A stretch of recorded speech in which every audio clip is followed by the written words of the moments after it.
yaitu yang sujud itu menyanyi ya, mendengarkan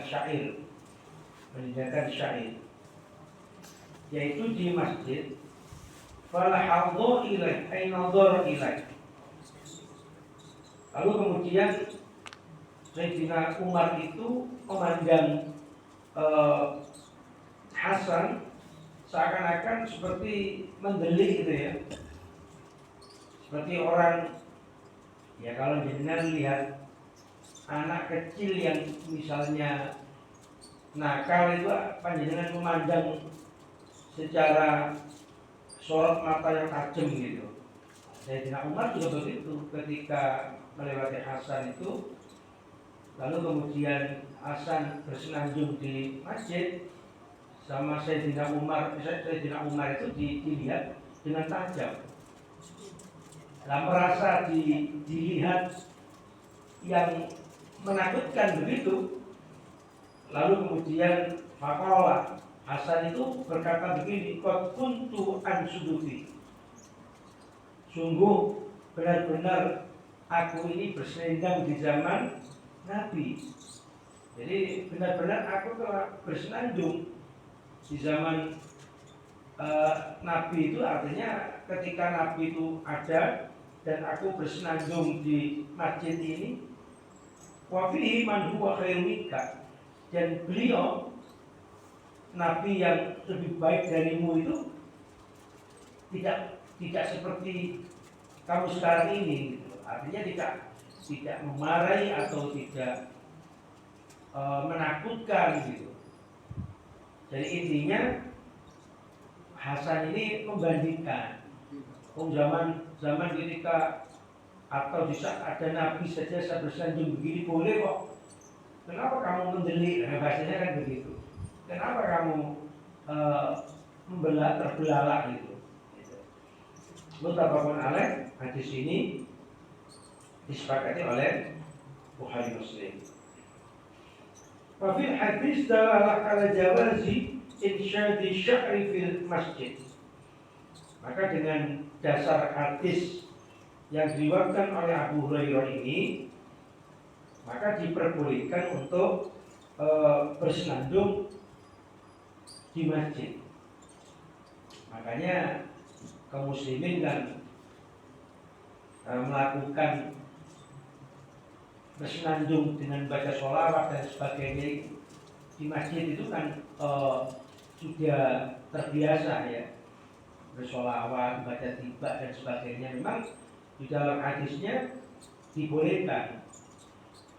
Tentu yang dilarang itu bernyanyi yang nyanyian jahiliyah ya, atau lagu-lagu jahiliyah atau syair-syair jahiliyah yang tidak boleh, yang tentu tidak menjadikan seseorang itu lebih taat kepada Allah, menjadikan ghaflah, menjadikan lalai kepada Allah, menjadikan terlena, terbuai dengan dunia riya, itu yang tidak boleh.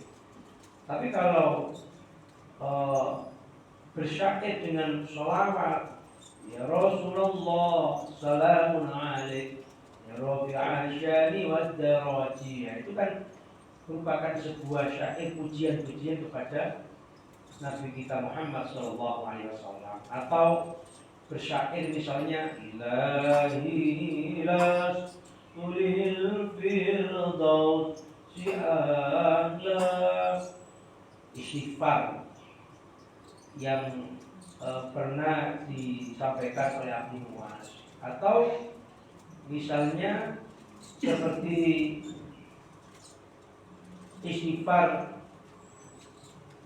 berupa Sayyidul Istighfar misalnya, dan sebagainya. Maka ijma' ulama, jadi para ulama mensepakati dengan hadis yang disampaikan oleh Abu Hurairah, kisah tentang Hasan pernah bersenandung di depan Nabi, tapi Nabi tidak melarang.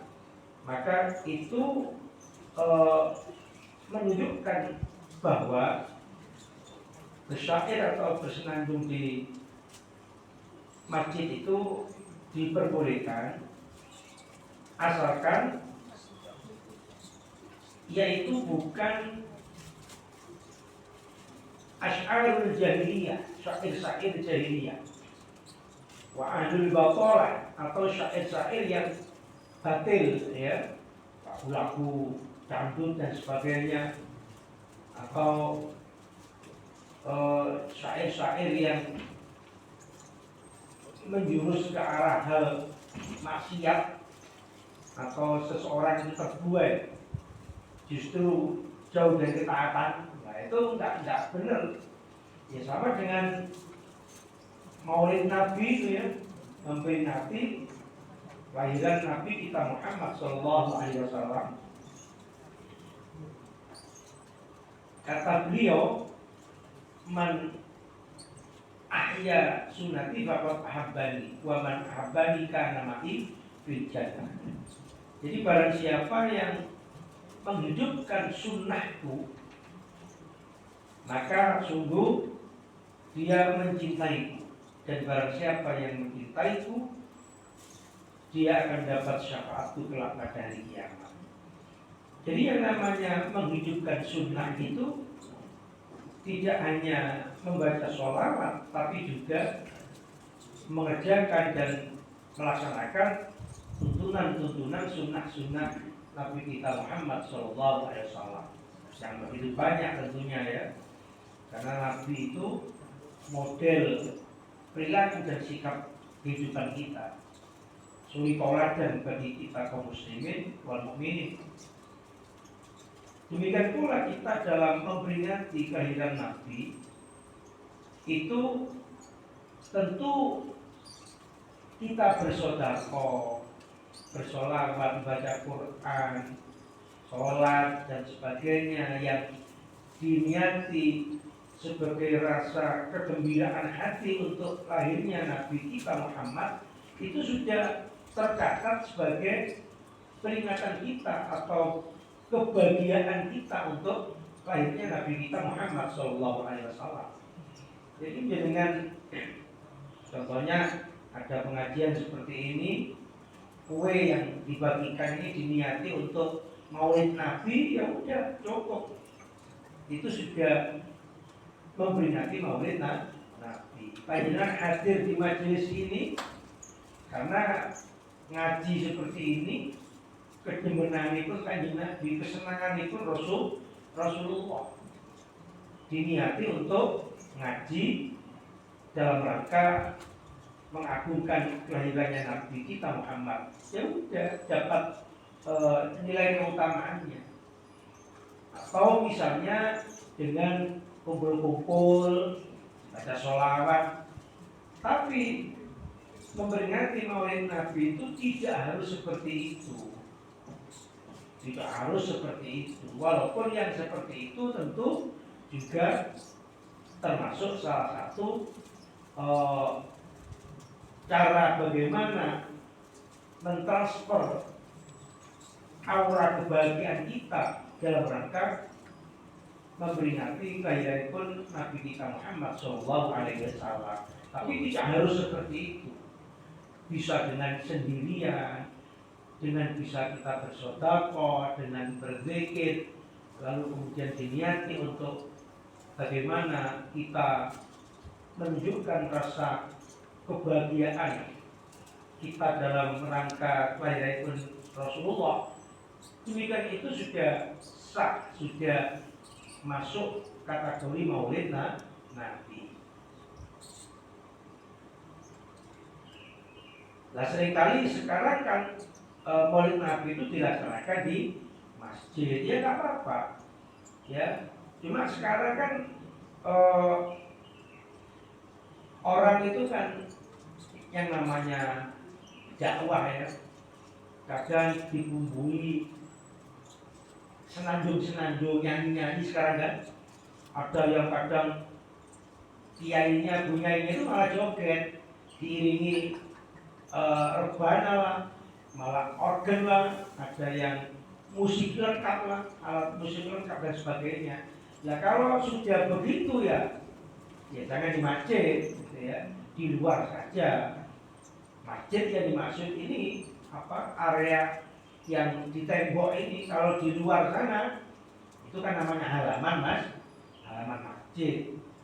Karena kalau sudah masuk sekalipun dalam dakwah kadang itu lagu-lagunya itu bukan bersenandung yang diridhoi oleh Allah. Terkadang hal-hal yang berbau duniawi dan maksiat. Nah, masa sekarang bersolawat lalu kemudian disisipi lagu-lagu misalnya janda itu ya. Sekarang kan tren ya, lagu apa namanya? Yang itu loh yang terkenal sekarang. Sedikit-sedikit ya, itu yang dilakukan. Nah, itu yang dimaksud senandung yang tidak mengandung sesuatu kebaikan yang dilarang oleh Nabi kita Muhammad SAW.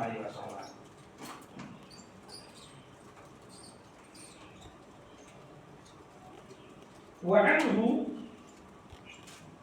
ay Abi Hurairah, hadis yang selanjutnya, man sami'a rajulan yanshudu dhalatan fil masjid falyakul la raddaha Allah alaih fa innal masajid lam tubna li hadza, rawahu Muslim.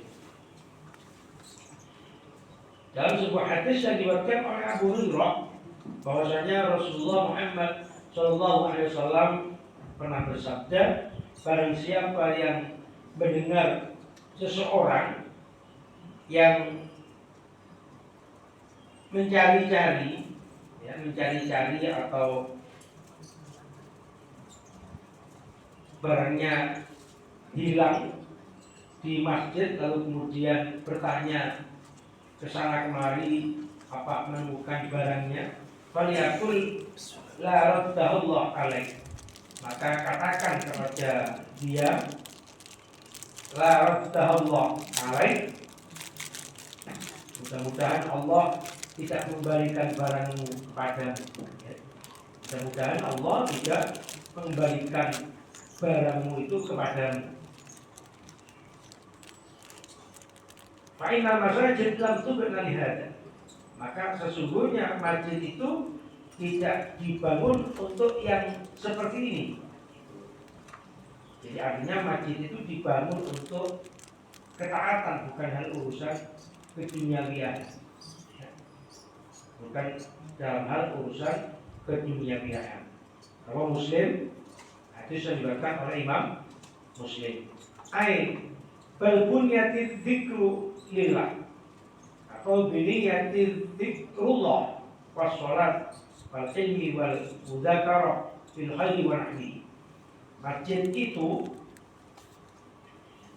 tujuan pokok dibangunnya masjid adalah pertama al-mudzakirullah, untuk berzikir kepada Allah, ya, untuk berzikir mengingat Allah. Wassalat, juga masjid didirikan itu untuk ditepati sholat, ya, baik sholat fardu maupun sholat sunnah. Wal ilmu, juga untuk menyebar ilmu, ya.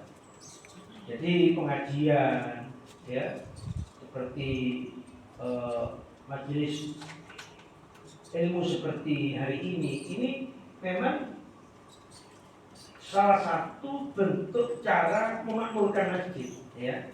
Jadi pengajian seperti hari ini, pagi ini, salah satu bentuk tujuan dibangunnya masjid dan salah satu bentuk untuk mengisi, memakmurkan masjid. Wal mudzakarah, dan juga mudzakarah, ya, saling memperingatkan, ya, tentu misalnya diskusi, musyawarah yang sifatnya baik dan sebagainya.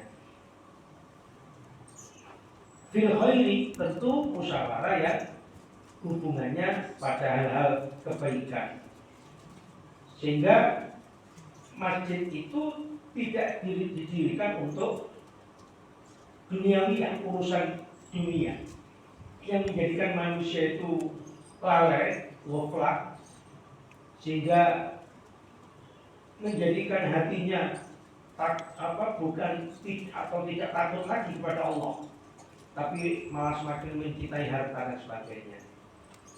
Makanya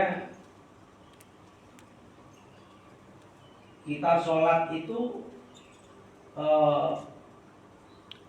jangan sampai kemudian memikirkan harta kita lagi, ya.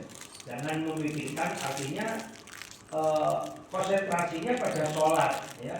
Konsentrasinya pada sholat. Makanya kalau berbicara duniawiya atau misalnya jual beli di masjid dan sebagainya, ya itu ijma ulama mengatakan tidak boleh, ya, haram. Kenapa? Ya karena masjid bukan didirikan untuk tempat jual beli. Kalau di luar masjid di halamannya, misalnya, masjid itu kalau bisa kan untuk pengembangan pendidikan, iya pendidikannya di luar sana, supaya tidak mengganggu orang-orang yang mengerjakan sholat di masjid. Juga pengembangan ekonomi, misalnya ada koperasinya ya di luar sana, di halamannya, bukan lalu ngedongin di masjid atau bisnisnya dalam masjid, ya nggak boleh. Ya di luar, di halaman masjid sana nggak masalah. Sehingga dalam kitab Subul Salam ini disebutkan wal hadis dalilun ala tahrimi su'al an dolatil hayawan fil masjid. Termasuk misalnya hadis ini adalah menjadi sebuah dalil haramnya bertanya kepada jamaah, yaitu hewan yang hilang di masjid, ya, hewan hilang di masjid. Ya contohnya misalnya nggak relevan dengan masjid itu loh, nggak relevan dengan masjid. Nah, masa urusan wedhus hilang takon masjid atau PT hilang takon di masjid, nah itu kan nggak relevan. Kalau semisal kita sehabis sholat, arloji ketinggalan, HP ketinggalan dan sebagainya, kita kan lalu bisa tanya ke kantor takmir, gak masalah kalau ke kantor takmir. Urusan yang kita bawa ketinggalan, misalnya tas, HP, kunci dan sebagainya, gak masalah. Jadi maksud pertanyaan barang hilang di dalam masjid ini yang nggak relevan, yang nggak ada hubungannya dengan dia sholat. Misalnya tanya sesuatu yang nggak ada hubungannya dengan dia mengerjakan sholat. Tanya wedhus hilang kok nang masjid. Sampai ngerti nggak wedhus itu biasa tak angon itu.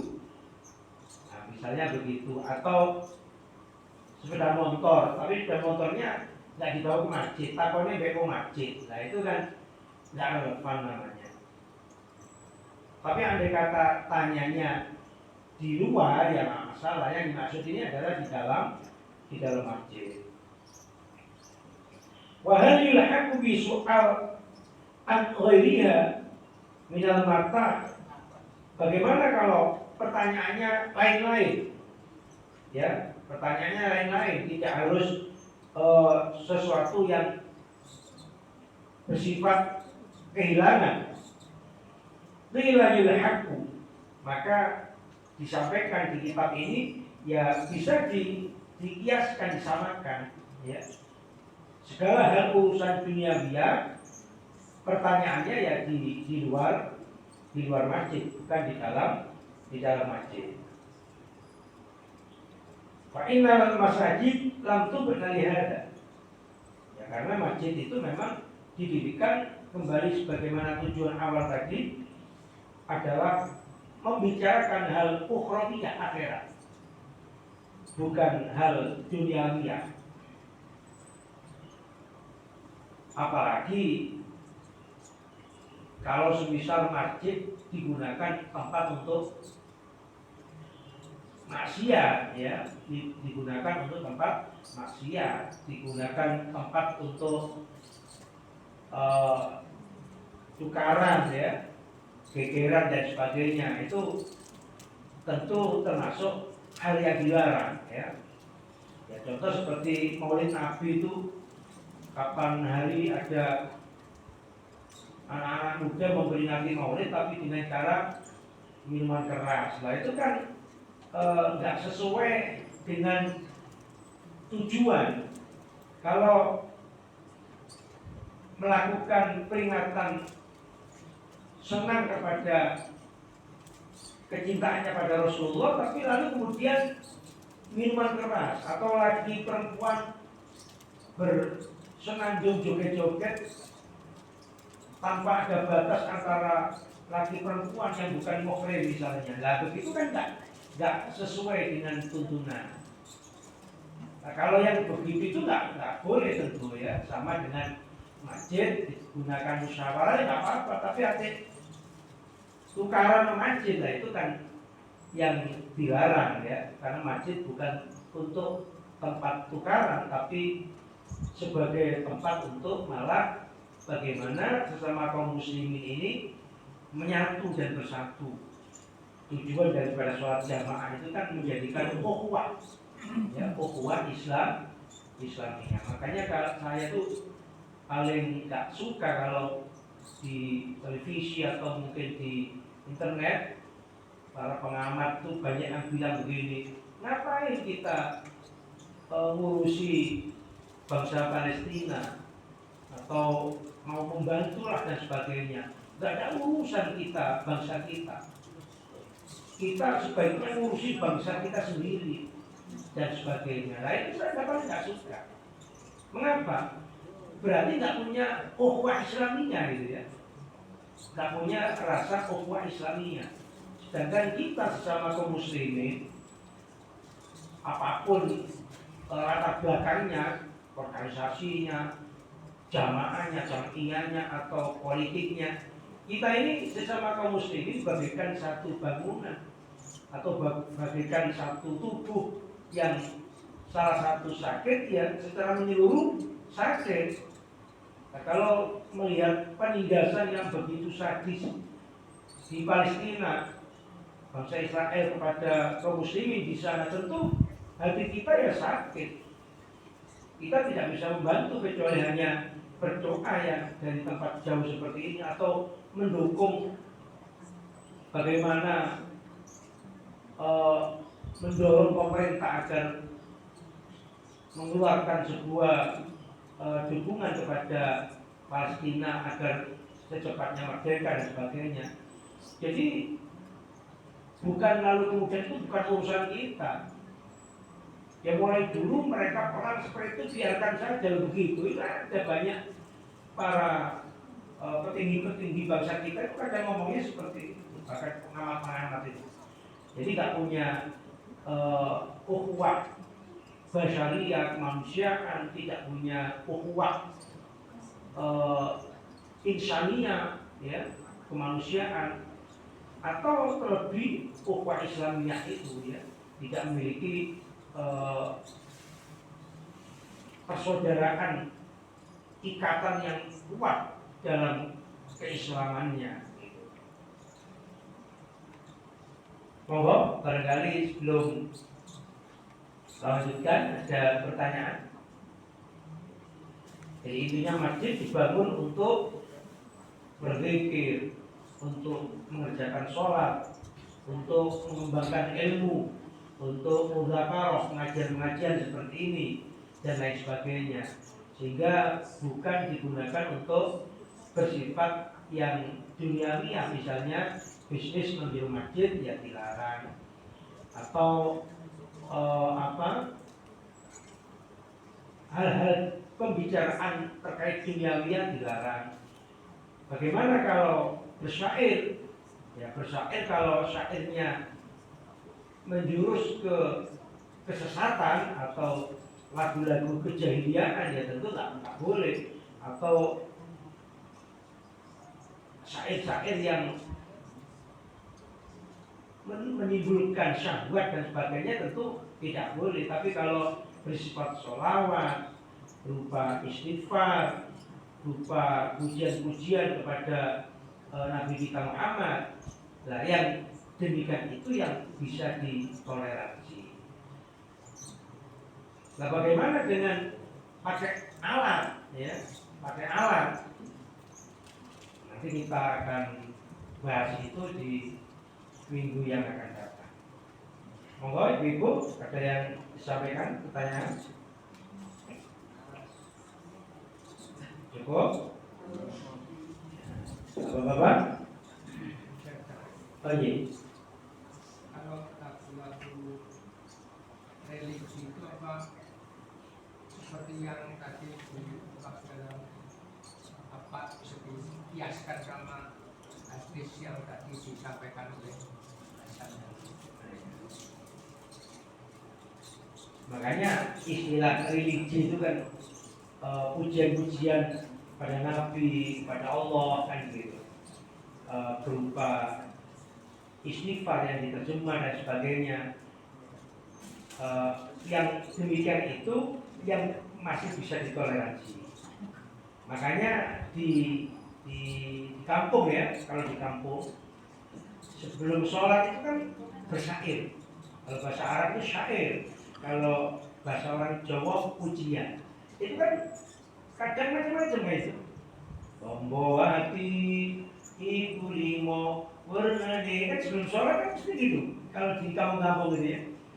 Karena memang ada dasarnya sehingga mereka pujian atau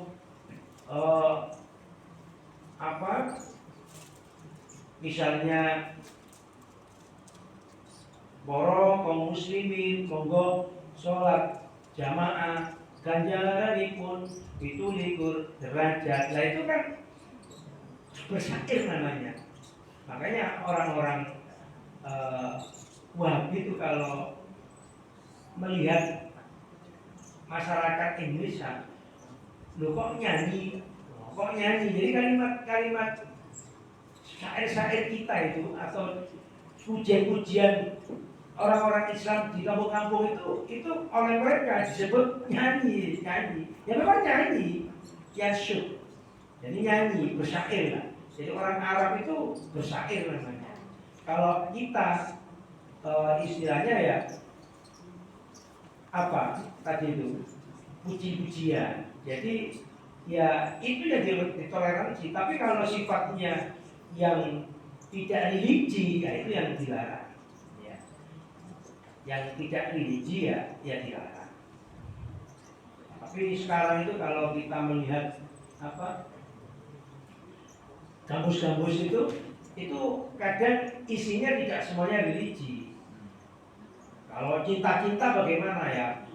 Ya nggak boleh kalau percintaan, kecuali kalau cinta kita pada Rasulullah beda lagi kan. Tapi kalau percintaan yang bersifat dua insan manusia yang berbeda jenis lalu kemudian dibicarakan di masjid, nah itu yang termasuk yang syair jahiliyah yang nggak boleh. Tapi kalau cinta kita kepada Allah, kepada Rasul, itu salah satu yang ditoleransi. Makanya selama ini puji-pujian di beberapa tempat di masjid dan sebagainya itu kan ya nggak ada pelarangan kan? Ya memang dasarnya seperti ini.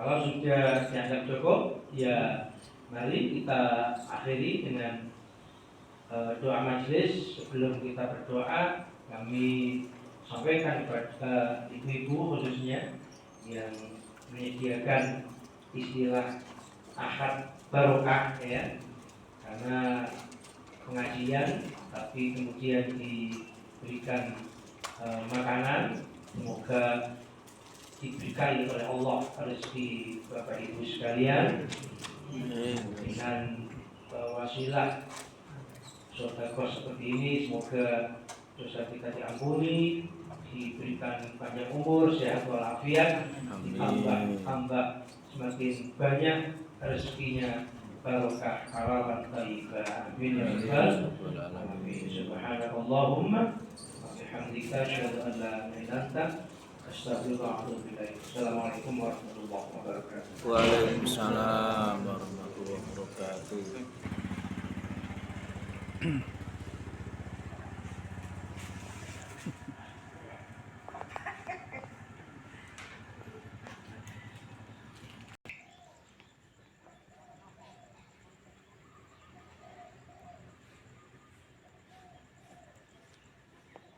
Allahumma sholli ala Muhammadin wa sallim. Allahumma sholli ala Muhammadin wa sallim. Allahumma sholli ala Muhammadin.